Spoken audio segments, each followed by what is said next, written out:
Hello friends, मैं Mansi Maurya and now you are watching m.m education YouTube channel. तो friends, जैसा कि आप स्क्रीन पर देख रहे हैं, हम क्लास 12 बायोलॉजी का चैप्टर नंबर 11 पढ़ने जा रहे हैं एंड चैप्टर नंबर 11 का पार्ट 3 है। ओके और यार, अगर हम पार्ट 3 पढ़ने जा रहे हैं, इट मीन्स हम ऑलरेडी पार्ट नंबर 1 एंड 2 पढ़ रखे हैं।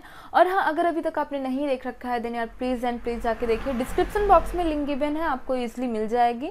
आप डिस्क्रिप्शन बॉक्स में जाइए, वहाँ पे मैंने पूरी की पूरी प्लेलिस्ट दे रखी है भाई। पूरी की पूरी प्लेलिस्ट आपको देखने के लिए मिल जाएगी, जिसमें बाकी के सारे चैप्टर भी अवेलेबल हैं, आप जाके देख सकते हो।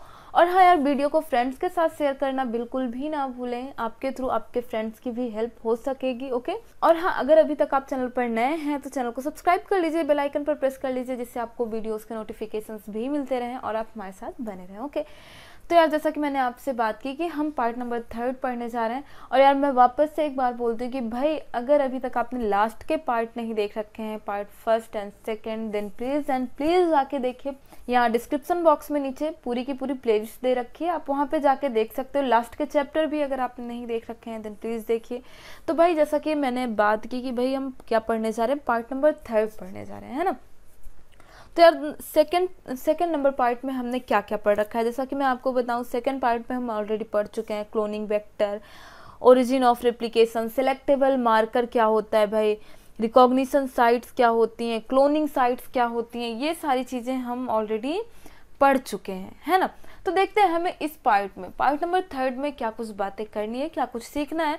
तो भाई, आप लास्ट तक हमारे साथ बने रहिए। डेफिनेटली यार, आपको पूरी बातें समझ में आएंगी, सारी बातें समझ में आएंगी, बस यार आप लास्ट तक मेरे साथ बने रहो। ओके तो देखते हैं क्या कुछ बातें हैं। Okay ready? हाँ जी बिल्कुल। आप अपनी एनसीईआरटी बुक ले लीजिए, हाइलाइटर ले लीजिए, पेन पेंसिल ले लीजिए, जो बातें इंपॉर्टेंट लगे आपको नोट डाउन करते जाइए। इनफैक्ट मैं आपको बताऊंगी। ओके तो देखते हैं यहाँ पे, जैसा कि आप देख रहे हो, vectors for cloning gene in plants and animals. अब हम यहाँ पे क्या देखते हैं, एनिमल्स एंड प्लांट्स में cloning vector. Okay you may be surprise to know that we have learn the lesson of transferring genes into plants and animals from bacteria and viruses which have know this for ages. तो यार, मतलब आश्चर्यचकित होने वाली बात है। आप भी ये बात जान के काफ़ी ज़्यादा सरप्राइज हो गए कि भाई, हमने जीन ट्रांसफरिंग कहाँ से सीखी है, जीन को ट्रांसफ़र करना कहाँ से सीखा है। जैसा कि आपने अभी तक लास्ट के वीडियोस में देखा कि भाई, हम टर के थ्रू हम होस्ट सेल में अपना जीन ऑफ इंटरेस्ट डालते हैं, अपना फॉरेन जीएनए ट्रांसफ़र करते हैं। तो यार, ये सारी बातें हमने कहाँ से सीखी है, मैं आपको बता दूँ, बैक्टीरिया एंड वायरसेस से। है ना सरप्राइज होने वाली बात कि इतने छोटे छोटे ऑर्गेनिज्म और इतना मास्टरमाइंड इंसान ये सारी बातें, ये लेसन यहाँ से सीख रहा है।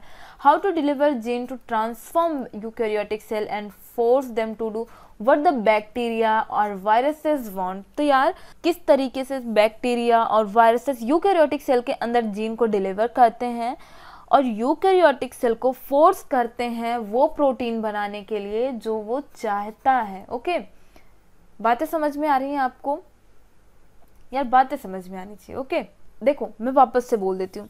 देखो, हम यहाँ पे क्या सीखते हैं कि किस तरीके से bacteria and viruses eukaryotic cell के अंदर जीन को डिलीवर करते हैं, और ध्यान से सुनिएगा, यूकैरियोटिक सेल को भी फोर्स करते हैं वो प्रोटीन बनाने के लिए जो चाहता है। और यहाँ पे अगर हम अच्छा एग्जाम्पल लें, for example agrobacterium tumefaciens, a pathogen of several dicot plant is able to deliver a piece of gene, जो कि जिसे हम किस नाम से जानते हैं, टीडीएनए के नाम से जानते हैं। Okay to transform normal plant cell को ट्यूमर में कन्वर्ट कर सकता है, direct these tumour cell to produce chemical required to by the pathogen. तो यार, यहाँ पे बातें जरा ध्यान से सुनिएगा, अभी मैं क्या क्या बोलने वाली हूँ। ओके तो ध्यान से सुनिएगा, बिकॉज ऑफ बातें इंपॉर्टेंट होती हैं। ओके तो यहाँ पे जरा सुनिए, यहाँ पे हमने क्या बात की, कौन सा बैक्टीरिया आ रहा है भाई, एग्रोबैक्टीरियम ट्यूमिफेसियंस। क्या? Agrobacterium tumefaciens. ओके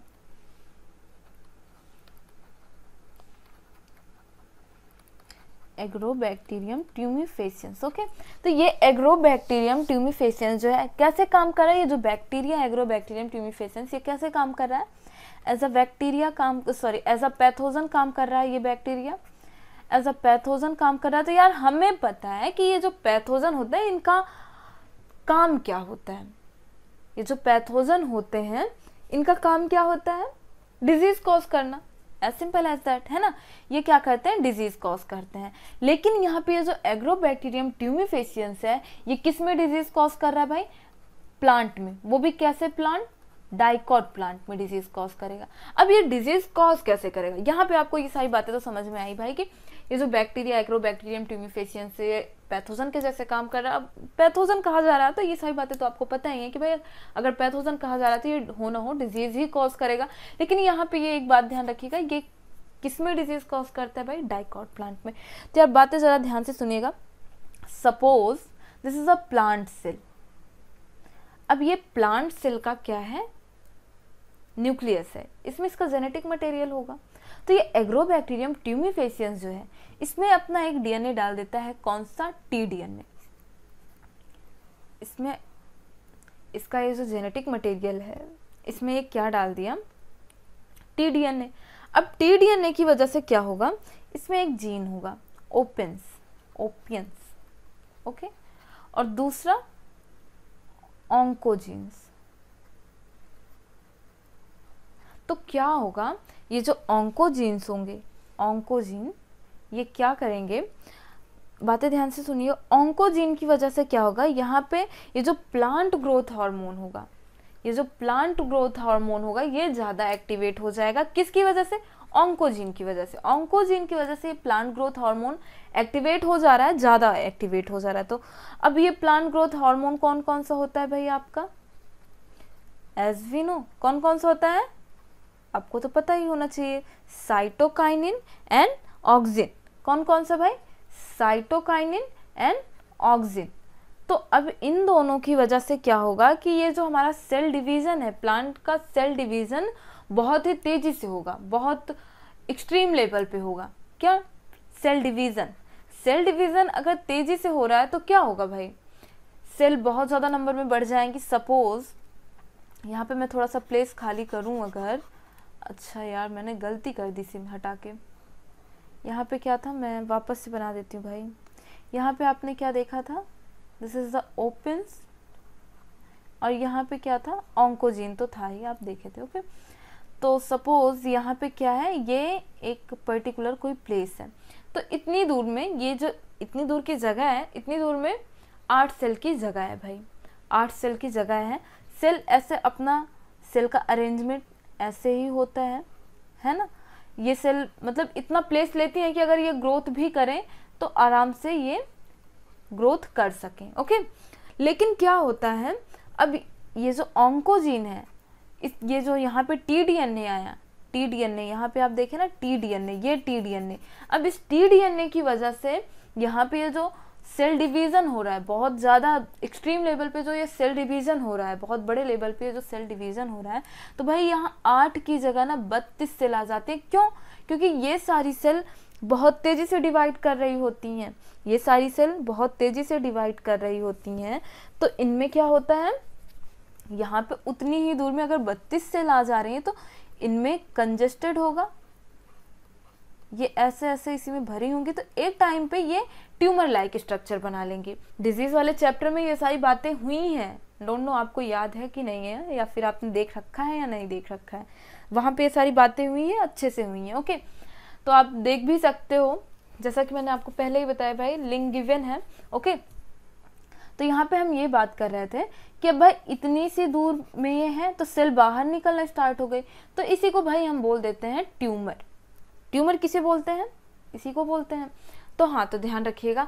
और यहाँ पे आप जो ये ओपेंस देख रहे हो, ये ओपेंस एक केमिकल सिक्रीट करता है, जिससे ये जो पैथोजन होता है इस सेल में उसे एज अ फूड यूज करता है। बातें ध्यान से सुनिएगा, ओपेंस एक केमिकल सिक्रीट करता है, ओके।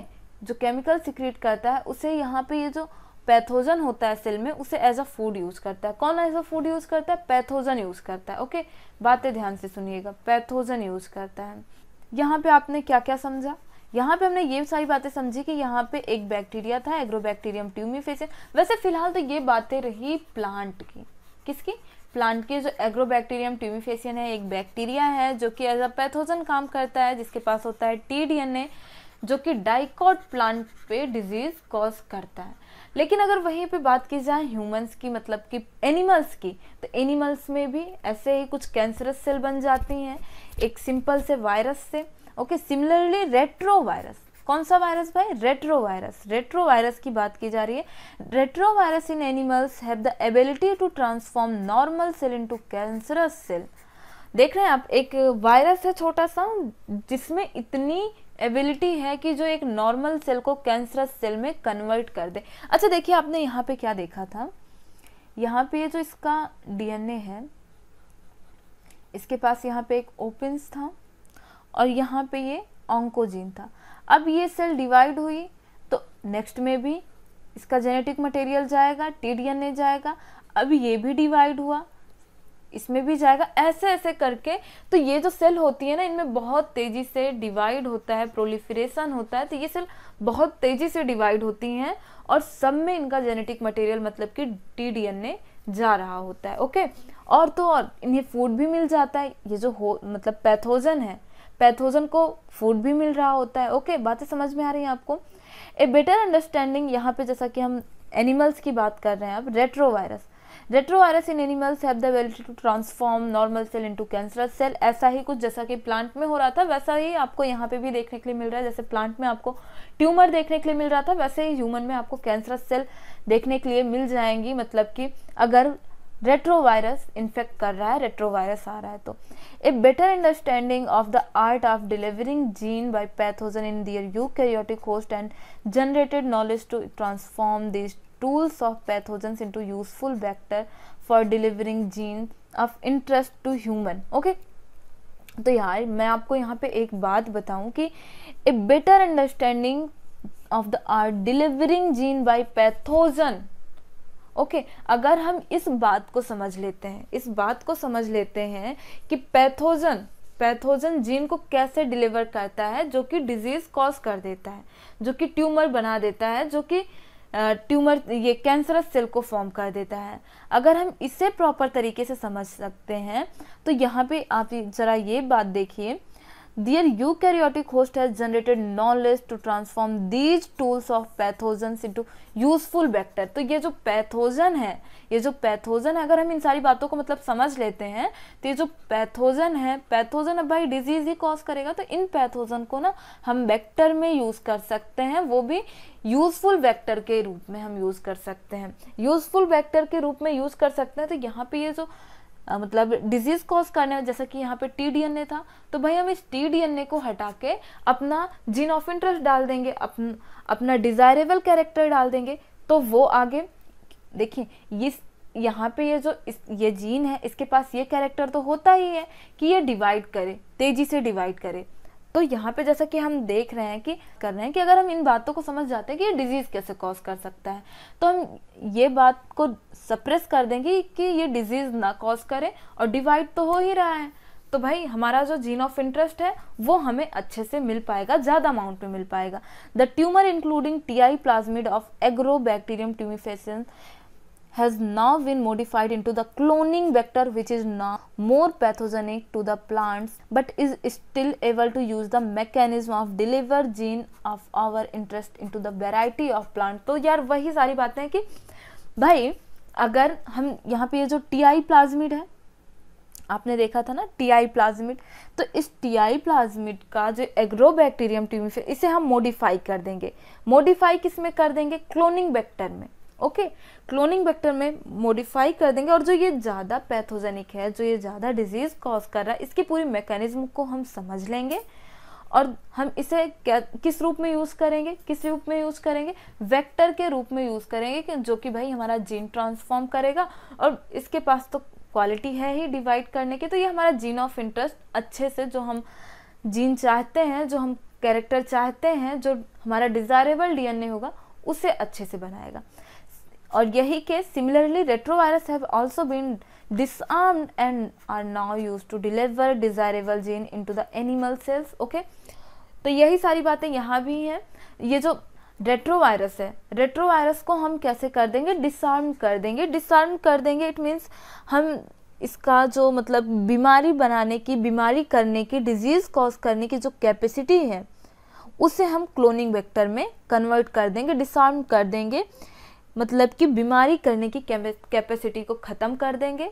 बातें ध्यान से सुनिएगा, डिसआर्म करना मीन्स इसकी डिजीज कॉज करने की कैपेसिटी को हम खत्म कर देंगे और इसे as a cloning vector use करेंगे, जिसमें हम अपना डिजायरेबल जीन डाल देंगे, ओके, और अपनी होस्ट सेल में इंसर्ट कर देंगे। सो वंस ए जीन और DNA fragment has been ligated into suitable vector, it is transformed into bacterial, plant और एनिमल होस्ट। और यहाँ जहाँ पे जाके ये मल्टीप्लाई करेगा और हमारा जीन ऑफ इंटरेस्ट, हमारा डिजायरेबल प्रोटीन, हमारा डिजायरेबल कैरेक्टर अच्छे से गिब्राइज करेगा। ओके, आगे चलते हैं। तो यहाँ पे हम क्या देखते हैं, competent host for transformation with recombinant DNA. तो यार यहाँ पे आप एक बात समझते हो, competent host means, competent host क्या है, तो सुनिएगा, बातें ध्यान से सुनिएगा। ओके भाई देखो, लेफ्ट राइट नहीं करना है आपको, जो बातें बोल रही हूँ ध्यान से सुनिएगा। देखो अगर यार आप ना बीच में थोड़ा सा भी ध्यान इधर उधर किए तो ये जो चेन चल रही है ये टूट जाएगी, और चेन बीच से टूटी नहीं कि भाई आपको बातें समझने में दिक्कत होने लगेंगी और फिर भाई आप बोलोगे कि क्या पढ़ा रहे हो, क्या बता रहे हो। ओके, यहाँ पे हम क्या देखते हैं, आप क्या देख रहे हो, कॉम्पिटेंट होस्ट। तो मैं बात करने जा रही थी कि कॉम्पिटेंट होस्ट क्या होता है। ओके, एक ऐसा होस्ट, देखो हम यहाँ पे कहते हैं कि भाई ये जो होस्ट ऑर्गेनिज्म है ये अपने अंदर वेक्टर को ले लेगा, तो यार जितनी इजीली हम बोल देते हैं उतना इजीली लेता नहीं है। ओके, इतनी आसानी से लेता नहीं है। तो ये जो कॉम्पिटेंट होस्ट होते हैं, ये जो होस्ट होता है ना, मतलब ये जो होस्ट है इसे कॉम्पिटेंट बनाना पड़ता है। कॉम्पिटेंट मीन्स ये जो होस्ट है इसे कॉम्पिटेंट बनाना पड़ता है, मतलब कि ऐसा बनाना पड़ता है कि ये जो होस्ट ऑर्गेनिज्म है ये फॉरेन जीन को, फॉरेन डीएनए को इजिली अपने अंदर ले ले। इस होस्ट को कॉम्पिटेंट बनाना पड़ता है। और कॉम्पिटेंट का मतलब क्या है, वापस से बोल रही हूँ, ध्यान से सुनिएगा। कॉम्पिटेंट का मतलब क्या है, इस होस्ट को हम ऐसा बना दें कि ये फॉरेन डीएनए को अपने अंदर इजिली ले ले। ओके, अच्छा, कॉम्पिटेंट बनाना पड़ रहा है, इसका मतलब क्या यार, ऑब्वियसली ये होस्ट जो है अपने अंदर किसी भी फॉरेन पार्टिकल, फॉरेन जीन को इजिली नहीं लेता होगा, है ना। हाँ जी बिल्कुल, since DNA is a hydrophilic. अच्छा, जैसा कि यहाँ पे बातें की गई कि अपने अंदर नहीं लेता होगा इजिली, तो क्यों, यहाँ पे भी आपसे क्वेश्चन पुटअप किया गया, why. Since DNA is a hydrophilic molecule it can not pass through cell membrane. देखिए आपको पता है कि यहाँ पे ये जो डीएनए होता है ये कैसा होता है, deoxyribo nucleic acid, it is a hydrophilic. अब हाइड्रोफिलिक मतलब समझते हो, हाइड्रोफिलिक, यहाँ पे दो बातें बोली जा रही हैं। हाइड्रो मीन्स आपका water and philic means loving, मतलब कि यहाँ पे जो डीएनए होता है ये आपका वाटर लविंग पार्ट है। ओके, और आपकी जो सेल मेम्ब्रेन है, आपको पता है कि आपकी सेल मेम्ब्रेन कैसे होती है ना, लेकिन फिर भी चलिए देख लेते हैं आपकी सेल मेम्ब्रेन कैसे होती है। आपकी जो प्लाज्मा मेम्ब्रेन है फॉस्फोलिपिड बाइलेयर होती है, फॉस्फोलिपिड बाइलेयर। तो एक बार जरा बनाते हैं ऐसे, फॉस्फोलिपिड, बहुत ज़्यादा बड़ी नहीं बना रही हूँ। ओके, फॉस्फोलिपिड बाइलेयर होती है। तो यहाँ पे आपको पता है आपका ये पार्ट कैसा होता है, ये पार्ट कैसा होता है, जो हेड होता है जिसे हम हेड बोलते हैं, जो कि फॉस्फोरस का बना होता है, ये कैसा होता है भाई, हाइड्रोफिलिक होता है, हाइड्रोफिलिक होता है, सेम जैसे कि जिस नेचर में आपका डीएनए, ये डीएनए है। एंड यहाँ पे आप क्या देख रहे हो, टेल देख रहे हो, और टेल क्या होती है भाई, हाइड्रोफोबिक होती है। अब बात यहाँ पे फंस गई, ये जो टेल होती है आपकी हाइड्रोफोबिक होती है, मतलब कि हाइड्रोफोबिक मीन्स वाटर से मिलेगी नहीं भाई, वाटर से नहीं मिलेगी। अब आप देखे हो ना, जैसे आप एक प्लेट में, एक कटोरी में वाटर ले लो और उसमें थोड़ा सा ऑयल डाल दो, तो आपको क्या देखने के लिए मिलेगा कि जो ऑयल है वो पानी से एकदम अलग अलग है। तो सेम वही केस यहाँ पे भी है। यहाँ पे ये जो आप इसका हेड देख रहे हो ना, हेड, ये वाटर लविंग पार्ट है, एंड यहाँ पे ये जो इसका टेल है ये हाइड्रोफोबिक है। तो बातें ध्यान से सुनिएगा, डीएनए क्या होता है, हाइड्रोफिलिक, तो ये हाइड्रोफोबिक को क्रॉस नहीं कर पाएगा। बातें ध्यान से सुनिएगा, जैसा कि मैंने आपको बताया कि डीएनए क्या होता है, हाइड्रोफिलिक होता है, लेकिन ये हाइड्रोफोबिक को क्रॉस नहीं कर पाएगा। यहाँ पे तो इसे हाइड्रोफिलिक मिल रहा है, चलो ठीक, लेकिन यहाँ पे हाइड्रोफोबिक है तो इसे क्रॉस नहीं कर पाएगा। ओके, आगे देखते हैं बातें।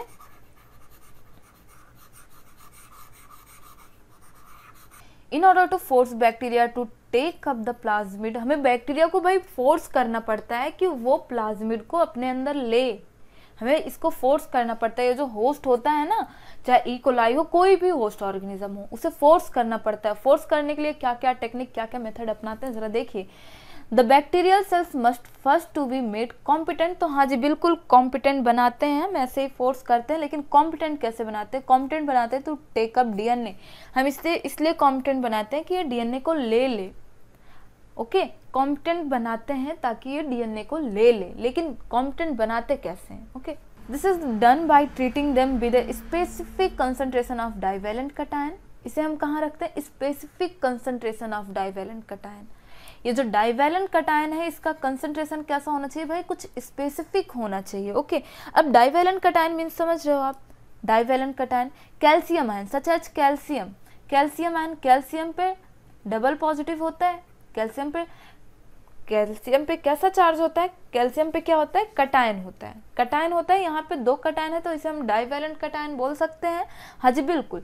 विच increase the efficiency with which DNA enters to the bacterium through the pore in its cell wall. तो यहाँ पे क्या होता है, जब हम इसे specific concentration of divalent cation में रखेंगे तो यहाँ पे ये जो हमारा होस्ट होगा उसमें क्या बन जाएंगे? जो हमारी बैक्टीरिया होगी उसमें क्या बन जाएंगे? यहाँ पे पोर बन जाएंगे, यहाँ पे क्या बन जाएंगे? पोर बन जाएंगे। Recombinant DNA can then be forced into such cell by incubating the cell with the recombinant DNA on ice.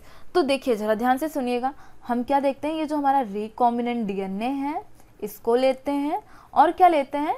हमारा जो होस्ट सेल है ई कोलाई बैक्टीरिया ले लेते हैं और क्या ले लेते हैं? Divalent cation.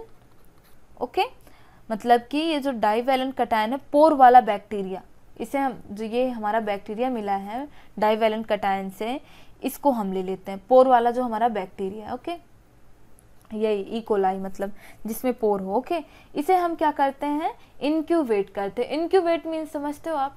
मतलब कुछ देर साथ में इनको वीकर में रखते हैं, इंक्यूबेट करा देते हैं इनको। ओके, फिर उसके बाद हम क्या करते हैं? इसे आइस में डालते हैं कुछ टाइम के लिए। फिर उसके बाद हम क्या करते हैं? आइस से निकालने के बाद इसे हम हीट सॉक देते हैं। क्या देते हैं? Heat shock. Heat shock means हम इसे 42 डिग्री सेल्सियस टेम्परेचर पे रखते हैं, जिसे हम क्या बोल रहे हैं? Heat shock. उसके बाद हम इसे वापस से आइस में रखते हैं। वापस से ये जो हीट सॉक वाला बैक्टीरिया है, ये बैक्टीरिया को ही इधर उधर हम नचा रहे हैं। ओके, यहाँ से हम आइस में ले आए, फिर उसके बाद हीट सॉक दिए, अब इसे वापस से फिर हम आइस में ले आएंगे। तो क्या होगा? ये जो हमारा बैक्टीरिया है अब इतने सब के बाद ये एबल हो चुका है कि ये रिकॉम्बिनेंट डीएनए को अपने अंदर ले ऑब्वियसली ले लेगा। Okay, followed by placing them briefly at 42 degree Celsius, जिसे हम क्या बोलेंगे? Heat sock. 42 डिग्री सेल्सियस जिसे हम क्या बोलेंगे? Heat shock. And then putting them back on ice, इसे हम वापस से आइस में रखेंगे।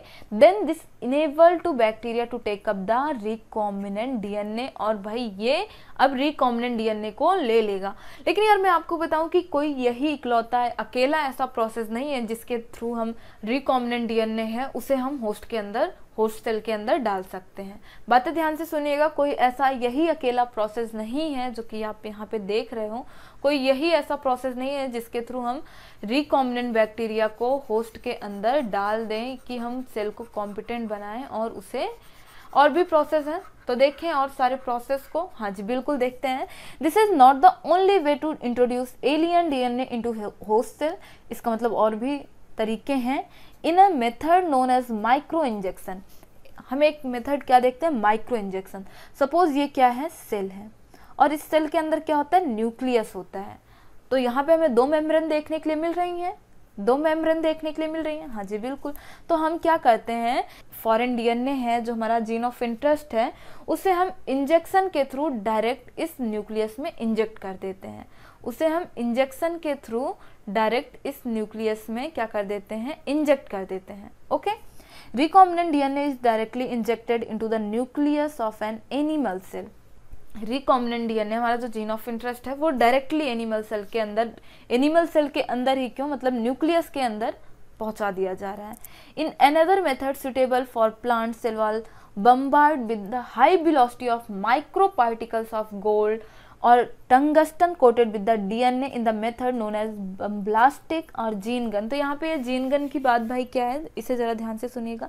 यहाँ पे एक्चुअली होता क्या है, हम क्या लेते हैं, गोल्ड के कुछ पार्टिकल लेते हैं और दूसरा क्या दिया गया है, यहाँ पे टंगस्टन दिया गया है, दूसरा क्या दिया गया है, टंगस्टन दिया गया है। तो ये जो गोल्ड लेते हैं, टंगस्टन लेते हैं, इसके ऊपर हम क्या करते हैं, अपना जो डीएनए होता है जो कि हमें होस्ट सेल के अंदर पहुंचाना है, उसे हम यहाँ पे ऐसे ऐसे लगा लेते हैं इस गोल्ड के ऊपर और टंगस्टन के ऊपर।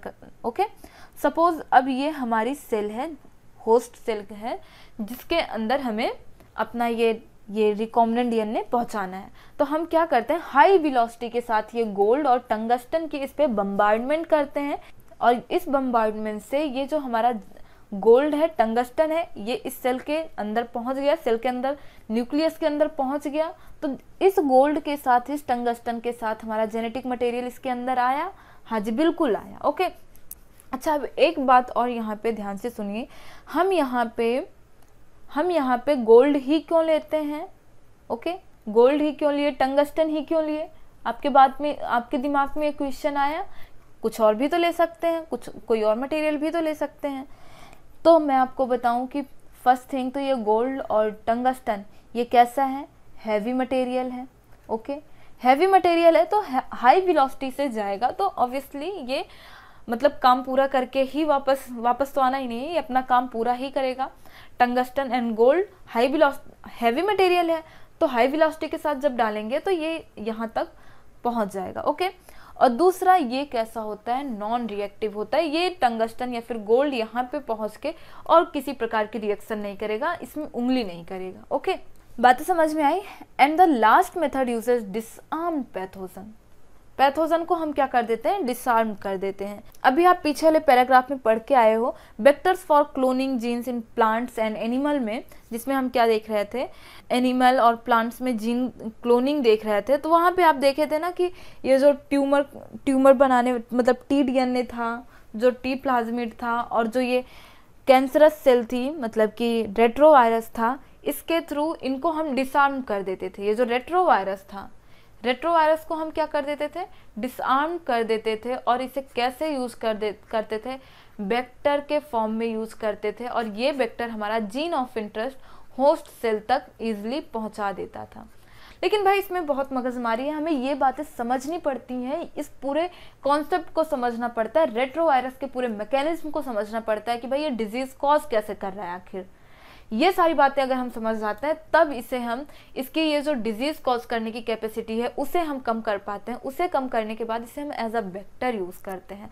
अगर हम इसकी डिजीज कॉज करने की कैपेसिटी को कम कर देते हैं और इसमें हम अपना जीन ऑफ इंटरेस्ट डाल देते हैं, तो हम इसे अगर किसी ह्यूमन की बॉडी में इंजेक्ट करते हैं तो भाई ये डिजीज तो कॉज करेगा नहीं, क्योंकि हमने इसकी कैपेसिटी को भाई एकदम से जीरो कर दिया, शून्य कर दिया, खत्म कर दिया है। तो इसमें जो हमारा जीन ऑफ इंटरेस्ट है वो आगे अच्छे से काम करेगा और इसके पास डिवाइड होने की कैपेसिटी भी अच्छी खासी है। तो यार यहाँ पे हम क्या कहते हैं, मेथड यूजर डिसआर्म्ड पैथोजन, जिसे हम वेक्टर्स के फॉर्म में यूज करते हैं। Vectors which when allowed to infect the cell transform the recombinant DNA into the host cell. Okay, तो यार होप है आपको ये सारी बातें समझ में आई होंगी। और आगे यहाँ पे कुछ बातें देखते हैं। Now the we have to learn about the tools for constructing recombinant DNA. Let us discuss the process facilitating recombinant technology. तो यार यहाँ पे हम ये सारी पूरी बातें देखते हैं। ओके, तो यार यहाँ पे अब हम रिकॉम्बिनेंट डीएनए टेक्नोलॉजी का पूरा प्रोसेस देखते हैं। ओके, तो देखते हैं क्या कुछ बातें हैं। Process of recombinant DNA technology, भाई जैसा कि मैंने आपसे बात की, पूरा प्रोसेस देखते हैं। रिकॉम्बिनेंट डीएनए टेक्नोलॉजी, तो यार आपको पता है कि रिकॉम्बिनेंट डीएनए टेक्नोलॉजी में बहुत सारे स्टेप्स, सेवरल स्टेप्स यूज होते हैं, इन्वॉल्व होते हैं, जो कि कैसे होते हैं भाई, स्पेसिफिक होते हैं। ये जितनी चीज़ें इन्वॉल्व हैं वो सब कैसी होती हैं भाई, स्पेसिफिक होती हैं। तो यहाँ पे हम कुछ बातें देखते हैं कि ये जो सेवरल स्टेप देखने के लिए मिल रहे हैं कौन कौन से हैं। फर्स्ट ऑफ ऑल हम क्या करते हैं, sequence such as isolation of DNA को आइसोलेट करते हैं। उसके बाद हम क्या करते हैं, इसका हम फ्रेगमेंटेशन करते हैं। फ्रेगमेंटेशन हम किसकी हेल्प से करेंगे भाई, रिस्ट्रिक्शन एंजाइम की हेल्प से करेंगे, रिस्ट्रिक्शन इंडोन्यूक्लियस की हेल्प से करेंगे। रिस्ट्रिक्शन इंडोन्यूक्लियस जो कि डीएनए को मतलब न्यूक्लिक एसिड को, जो हमारा जेनेटिक मटेरियल है, उसे कट करेगा, जिसे हम क्या बोल रहे हैं, रिस्ट्रिक्शन एंजाइम। तो रिस्ट्रिक्शन एंजाइम की हेल्प से हम डीएनए को कट करते हैं। फर्स्ट ऑफ ऑल हम इसे क्या करते हैं, आइसोलेट करते हैं, किसको, डीएनए को। दूसरे नंबर पे हम क्या करते हैं, इसे फ्रेगमेंट में करते हैं, किसकी हेल्प से, रिस्ट्रिक्शन एंजाइम की हेल्प से। और उसके बाद क्या करते हैं, इसे हम फ्रेगमेंट में तो कर लिए, सेकंड नंबर पे हम इसे अलग अलग फ्रेगमेंट में तो बना लिए, लेकिन भाई हम पहचानेंगे कैसे कि हमारा जो जीन ऑफ इंटरेस्ट है, जो हमारा डिजायर्ड डीएनए है, वो कहाँ है। Isolation of the desired gene DNA fragment, ligation of the DNA fragment into the vector. Okay, isolation of desired DNA fragment, इसे हम क्या करते हैं, आइसोलेट करते हैं। क्यों आइसोलेट करते हैं, आपने पीछे देखा था ना जेल इलेक्ट्रोफोरेसिस। जेल इलेक्ट्रोफोरेसिस में हम यही तो देखते हैं कि हमारा, भाई हम देखते हैं ये जो प्लेट होती है उस पर लाके हम देखते हैं कि भाई हमारा जीन ऑफ इंटरेस्ट कहाँ है, कहाँ है, कहाँ है, ऐसा ही तो करते हैं। तो वहाँ पे हमें हमारा जीन ऑफ इंटरेस्ट मिल जाता है, हमारा डिजायर्ड डीएनए फ्रेगमेंट मिल जाता है। और भाई अब अगर हमारा डिजायर्ड, ये तो थर्ड नंबर की बात रही, जो हम जेल इलेक्ट्रोफोरेसिस के थ्रू हम अपना डिजायर्ड डीएनए, हम अपना जीन ऑफ इंटरेस्ट आइसोलेट करते हैं। अब हमें हमारा डिजायर्ड जीन मिल गया, हमारा डिजायर्ड डीएनए मिल गया है। तो भाई फोर्थ नंबर पे हम क्या करते हैं, इसे वेक्टर में ऐड करते हैं by the enzyme of ligase. Okay, ligase enzyme की हेल्प से हम इसे वेक्टर में यूज करते हैं, वेक्टर के मतलब वेक्टर पे ऐड करते हैं, वेक्टर के साथ ऐड करते हैं। ओके, बातें समझ में आई। फोर्थ नंबर पे हम क्या करते हैं, लाइगेज एंजाइम की हेल्प से इसे हम वेक्टर के साथ ऐड कर देते हैं। एंड फिफ्थ नंबर पे हम क्या करते हैं, transferring the recombinant DNA into the host. ये जो हमारा, अब ये लाइगेज एंजाइम की हेल्प से वेक्टर में हम अपना डिजायरेबल जीन ऐड कर दिए, तो अब हम उसे क्या करेंगे, हमारा काम ही यही है, मतलब आगे यही है कि हम उसे होस्ट में इंटर कर दें। ओके, होस्ट तक पहुंचा दें। Culturing the host cell in the medium at large scale and extraction of the desired product. और फिर उसके बाद ये जो हमारा होस्ट होता है, इसे लार्ज स्केल पे, बड़े लेवल पे जाके कल्चर करते हैं। जैसे हम लार्ज स्केल पे कल्चर करेंगे, वैसे लार्ज स्केल पे अपना डिजायर्ड प्रोटीन पाएंगे, वैसे ही हम अपना डिजायर्ड प्रोटीन पाएंगे, डिजायर्ड प्रोडक्ट पाएंगे। Okay, let us examine each of this step in some details. Okay, तो देखते हैं, इसे डिटेल में भी देखते हैं। Isolation of the genetic material, अब हम यहाँ पे क्या देखते हैं, जेनेटिक मटेरियल का आइसोलेशन देखते हैं। फर्स्ट स्टेप को हम थोड़ा सा डीप में देखते हैं। Okay, recall the nucleic acid is the genetic material of all organism. तो यार ये बातें हमें पता है कि न्यूक्लिक एसिड हर ऑर्गेनिज्म का जेनेटिक मटेरियल होता है, जिसमें से ज़्यादातर क्या होता है भाई, डीएनए होता है, और कुछ केसेस में आरएनए होता है। In order to cut the DNA with the restriction enzyme, ये बातें हमें पता है कि हम रिस्ट्रिक्शन एंजाइम की हेल्प से डीएनए को कट करते हैं। It's need to be in pure form. Okay, cut करने के बाद उसे हमें क्या करना है, प्योर करना है। कैसे करना है, प्योर फॉर्म में ले आना है, फ्री फ्रॉम अदर माइक्रोमोलिक्यूल्स। तो हम इसे जो प्योर बोल रहे हैं, प्योर कैसे करेंगे, उसे हम अदर माइक्रोमोलिक्यूल से अलग करेंगे। और ये जो माइक्रोमोलिक्यूल होंगे वो कौन कौन से होंगे, आरएनए होंगे, प्रोटीन होगा, लिपिड्स, पॉलीसेकेराइड, ये सारे क्या होंगे, माइक्रोमोलिक्यूल्स होंगे। तो इस डीएनए को हमें इन माइक्रोमोलिक्यूल से अलग करना है, जिससे हमारा डीएनए सेपरेट हो, हमें आगे कंफ्यूजन न हो, कोई कॉम्प्लिकेशन ना हो। Since the DNA is enclosed with in the membrane, DNA obviously आपको पता है कि भाई न्यूक्लियर मेम्ब्रेन होती है, उसके ऊपर सेल मेम्ब्रेन होती है। तो न्यूक्लियर मेम्ब्रेन के दो मेम्ब्रेन के अंदर क्या होता है, हमारा जेनेटिक मटेरियल होता है। We have to the break cell open to release DNA along with the macromolecules such as RNA, protein, polysaccharides and also lipids. Okay, तो यार जो ये मेम्ब्रेन होती है, न्यूक्लियर मेम्ब्रेन, सेल मेम्ब्रेन, इसे हमें ब्रेक करना होता है।